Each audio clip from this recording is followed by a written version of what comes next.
Assalamualaikum warahmatullahi wabarakatuh. Terima kasih kepada Bapak Andika Adiaksa SHMH selaku dosen pengampu pada mata kuliah kewarganegaraan.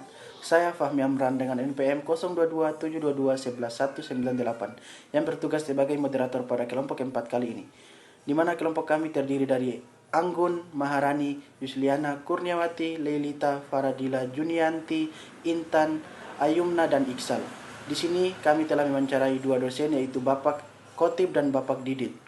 Di sini kami telah mewawancarai mengenai konsep demokrasi di Indonesia. Berikut hasil wawancaranya. Jadi di sini saya mau menanyakan kepada Pak Khotib, demokrasi di Indonesia menurut Bapak itu seperti apa? Ya, bismillahirrahmanirrahim. Demokrasi di Indonesia. Jadi kita lihat dulu bahwa demokrasi itu di Indonesia pada awalnya itu kan bagus. Artinya demokrasi karena sudah ada ketentuan hukumnya. Artinya orang sebagai rakyat bebas untuk demokrasi. Nah, demokrasi itu bagus, namun seringkali demokrasi ini disalahgunakan. Maksudnya begini, kita memilih karena kita sebagai demokrasi yang harus memilih wakil rakyat, maka kita sebagai rakyat memilih wakil. Namun yang terjadi adalah setelah rakyat itu yang memilih, maka mereka ini tidak pernah memikirkan rakyatnya, tapi memikirkan bagaimana pribadi mereka dan keluarga. Maka itulah yang disebut demokrasi. Dari hasil wawancara dosen pertama yaitu dari Bapak Muhammad Khotib, SEMSI, kami menarik kesimpulan bahwa setiap masyarakat bebas dalam berdemokrasi. Jadi dalam berdemokrasi masyarakat berhak memilih dan menentukan siapa yang akan menjadi wakil rakyat. Akan tetapi setelah diangkat menjadi wakil rakyat, seringkali mereka menyalahgunakan kewenangan dalam berdemokrasi dengan tidak menjalankan wewenang-wewenang yang telah diberikan. Nah, mereka lebih mementingkan kepentingan individu daripada kepentingan bersama. Masa demokrasi di Indonesia juga sudah bagus, karena sudah berdasarkan dengan Pancasila. Demokrasi di Indonesia sudah memuat konsep yang bagus, hanya saja pelaksanaannya yang kurang bagus dikarenakan kecurangan yang berada di mana-mana. Itulah yang dapat kami simpulkan dari pendapat Bapak Muhammad Khotib, SEMSI, tentang demokrasi. Bagaimana pendapat Bapak tentang mengenai konsep demokrasi di Indonesia?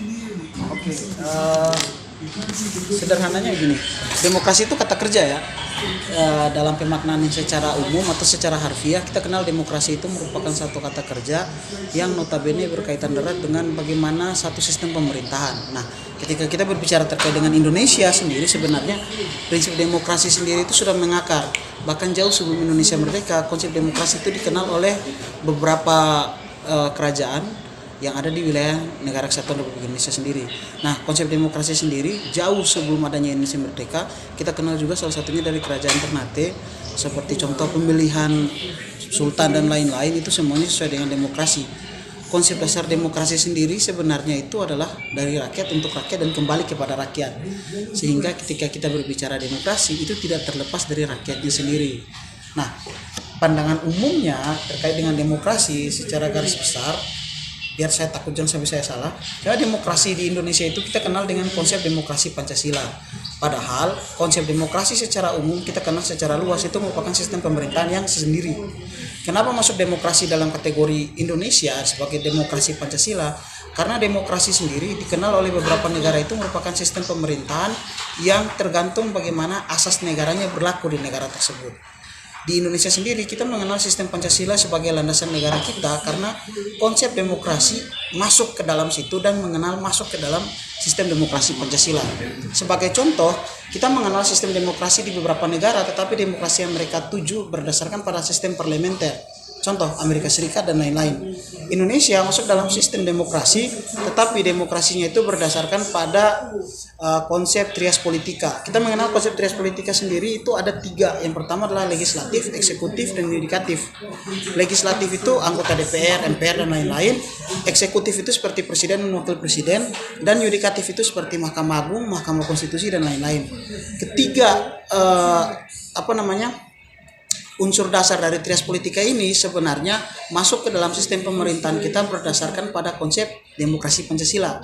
Sehingga muncul yang namanya sebuah pemahaman bahwa sebenarnya 3 konsep dasar atau unsur-unsur tadi, yaitu legislatif, yudikatif, dan eksekutif, itu perlu adanya satu kesamaan persepsi yang nantinya memuat bahwa sebenarnya Indonesia itu tidak terlepas dari yang namanya balance, the power of balance. Jadi kayak kekuatan untuk keseimbangan. Karena ketiga ini, unsur ini, ketika ada salah satu lebih naiknya lebih tinggi, maka kemungkinan besar bisa muncul yang namanya tindakan otoriter. Nah, demokrasi dasar sebenarnya di Indonesia dikenal dengan sistem bagaimana masyarakat bisa menerima bahwa segala hal yang berkaitan dengan satu keputusan itu harus didasari pada keputusan bersama. Itu adalah inti dari demokrasi sebenarnya. Jadi di mana-mana dalam sebuah keputusan, entah itu keputusan yang paling dasar, contoh yang paling gampang itulah pemilihan ketua tingkat. Pemilihan ketua tingkat di dalam kelas kalian itu selalu dimulai dengan sistem demokrasi, di mana tidak ada yang namanya penunjukan secara langsung, tetapi berdasarkan pada voting, ya kan, berdasarkan pada kapabilitas dan talenta serta kemampuan yang dimiliki oleh person yang mau maju sebagai ketua tingkat. Nah, mulai dari hal dasar seperti itu saja sudah ada sistem demokrasi, apalagi sampai ke tahapan nasional di negara kita. Sehingga apapun putusan ataupun kebijakan maupun seorang pemimpin yang dipilih itu berdasarkan pada sistem demokrasi yang ada di Indonesia. Sekali lagi, Indonesia punya konsep demokrasi itu adalah demokrasi Pancasila. Kenapa demokrasi Pancasila? Yaitu tadi, karena Pancasila merupakan landasan negara kita. Ketika landasan negara kita sudah ada, maka demokrasi mengikuti, karena demokrasi itu adalah kata kerja dengan kata partnernya itu adalah sistem pemerintahan. Nah, sistem pemerintahan yang dikelola masuk ke dalam Indonesia sendiri itu dilibatkan masuk ke dalam sistem Pancasila, makanya disebut sebagai demokrasi Pancasila. Nah, dengan adanya konsep demokrasi Pancasila sendiri, kita mengenal bahwa sebenarnya masyarakat, terutama Indonesia secara utuh, mengetahui bahwa sebenarnya pemahaman terkait dengan demokrasi itu sejalan dengan Pancasila, karena tidak boleh terlepas. Kita mengenal dengan konsep Pancasila seperti apa? Kita berbicara tentang demokrasi. Demokrasi itu adalah kebebasan berpendapat, kebebasan untuk memilih siapa saja. Tetapi ketika sudah muncul yang namanya demokrasi Pancasila, maka demokrasi tersebut tidak lagi secara bebas bisa ditafsirkan. Karena kenapa? Pancasila punya unsur-unsur penting di dalamnya. Demokrasi boleh saja berhak untuk memilih siapa saja, tetapi berlandaskan pada Pancasila. Tentu kita harus memilih pemimpin sesuai dengan Pancasila. Yang pertama, dia mempunyai Tuhan tentu saja. Karena Pancasila sila pertama kan, ketuhanan yang Maha Esa. Sehingga seorang pemimpin tentu saja harus mempunyai sifat yang istilah dalam bahasa Islamnya adalah hablum minallah. Dia punya Allah, dia punya Tuhan untuk bertanya ketika dia tersesat dan lain-lain. Selain itu, dia juga mempunyai unsur-unsur lain dalam bidang Pancasila. Makanya saya bilang, demokrasi itu secara luas konsepnya sangat melebar. Tetapi ketika masuk ke wilayah Indonesia, demokrasi tersebut belum menjadi demokrasi Pancasila. Karena demokrasi yang sangat luas tadi mulai dikotakan atau dipilah mana yang layak untuk masuk sesuai dengan landasan dasar kita, yaitu Pancasila.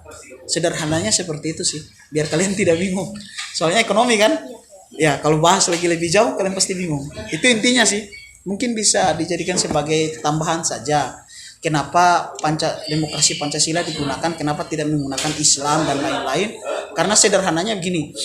Ketika kita berbicara terkait dengan konsep demokrasi, kita bisa menggunakan konsep demokrasi dari berbagai negara atau dari berbagai mazhab atau unsur. Tetapi Pancasila digunakan karena satu landasan dasar negara kita. Terus yang kedua, kita melihat bahwa sebenarnya tidak bisa menerapkan Islam sepenuhnya karena ada 5 agama yang diakui di Indonesia, ya kan?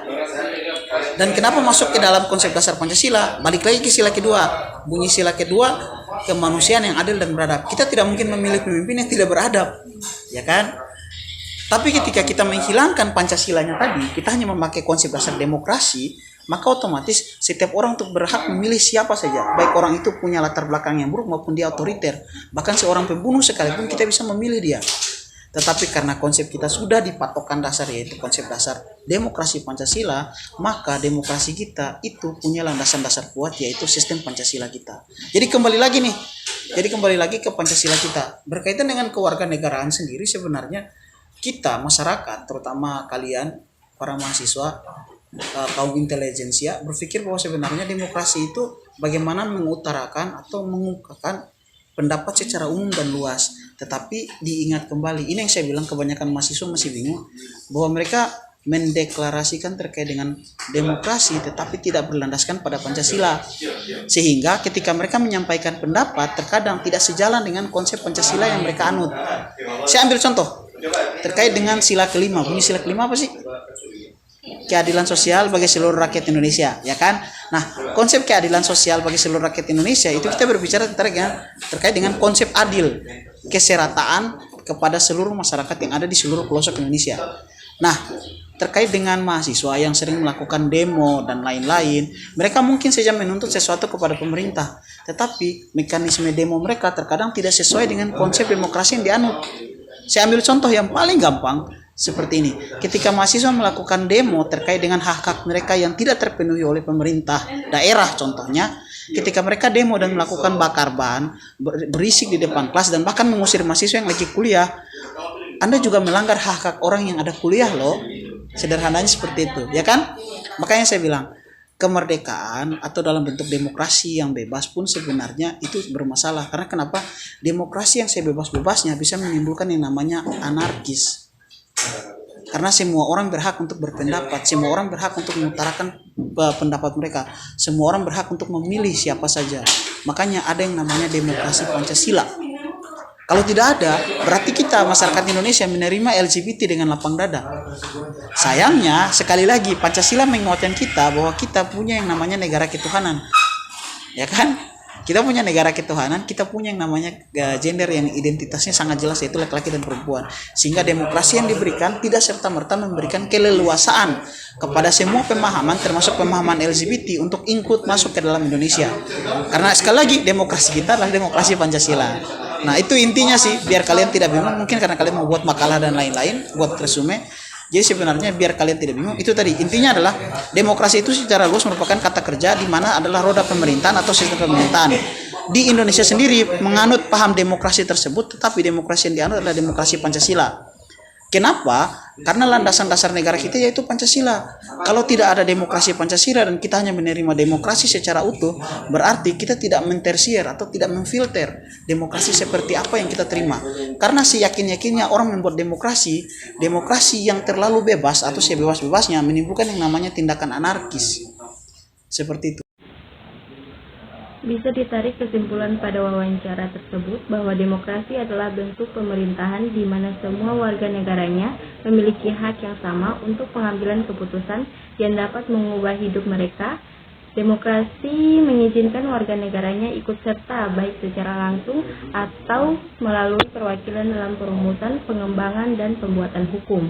Selain itu, demokrasi Pancasila sebagai sistem demokrasi yang dianut di Indonesia secara ringkas adalah sistem demokrasi yang dilaksanakan berdasarkan musyawarah untuk mufakat bagi kesejahteraan rakyat. Kebebasan individu dijamin namun tidak bersifat mutlak karena disesuaikan dengan tanggung jawab sosial. Begitu pula demokrasi Pancasila adalah sistem pemerintah di Indonesia yang berdasarkan pada asas Pancasila yang menjunjung tinggi nilai-nilai kebenaran, kebaikan, dan keadilan pemerintah. Ini dibangun dengan cara musyawarah dan pengambilan keputusan berdasarkan mufakat. Itulah hasil dari wawancara dan kesimpulan dari kami tentang konsep demokrasi di Indonesia. Sekian dari kami. Wassalamualaikum warahmatullahi wabarakatuh.